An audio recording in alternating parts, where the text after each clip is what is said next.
This portion is brought to you by Frank Luch Enterprises Incorporated and in part by Bio Research.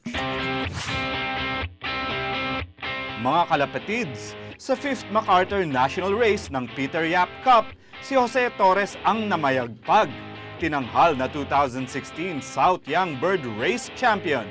Halina't pakinggan natin ang lahat.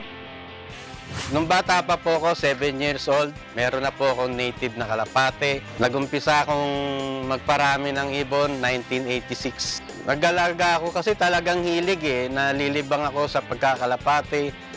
Yun ang pangalis ko ng pagod. At nagkarera ako nung taon ding yun. At 1986, 87, 88 sa PRPF. At sumali rin po ako sa PHA mula anong 1989.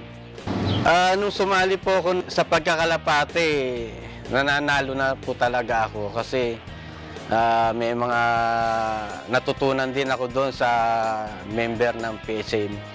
Nung una kasi parang libangan lang, lap lang. Ang talagang memorable sa akin nung nasa PHA na ako. Achievement ko sa pagkakalapate, meron akong solo nung 2001, South. Tuloy-tuloy na rin po yun mula nung bumalik ako sa PHA. Sistema sa pag-aalaga ang sikreto sa mga panalong ito. Kaya naman sa ating mga kalapatids, ibabahagi ni Jose Torres ang mga ito. Ganito yung sistema ng kulungan ko para hindi naman sila mainitan, puro screen lang, ganyan. Pero pagka sa rooftop po yung ganitong kulungan, hindi po pwede. Masyadong mahangin po pagka sa rooftop. Kasi ang sistema hindi talaga pare-pareho. Depende yan sa edad ng ibon. So may mag-a-adjust ka kung kailan sila lalabas. Kailangan yung nakapix yung kain nila sa umaga at sa hapon. Yung regular na exercise, kailangan nasa regular din na oras, regular na pahinga, para alam din ng ibon kung time na exercise sila, time na kakain sila. Regular na exercise ng mga panglaban.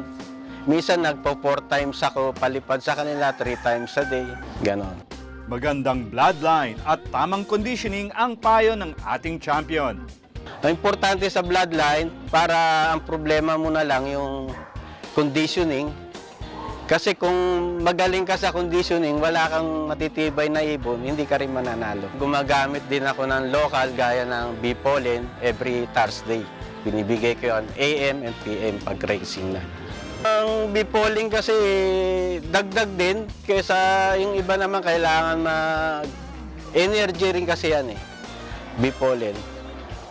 Para sa katawan ng kalapate, lalo na pagka malalayo ng karera. Sa susunod na linggo, ito ang dapat abangan.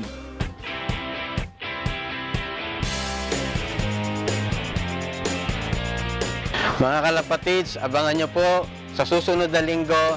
Sasabihin ko po ang tamang sikreto kung paano nanalo ng national race ng MacArthur.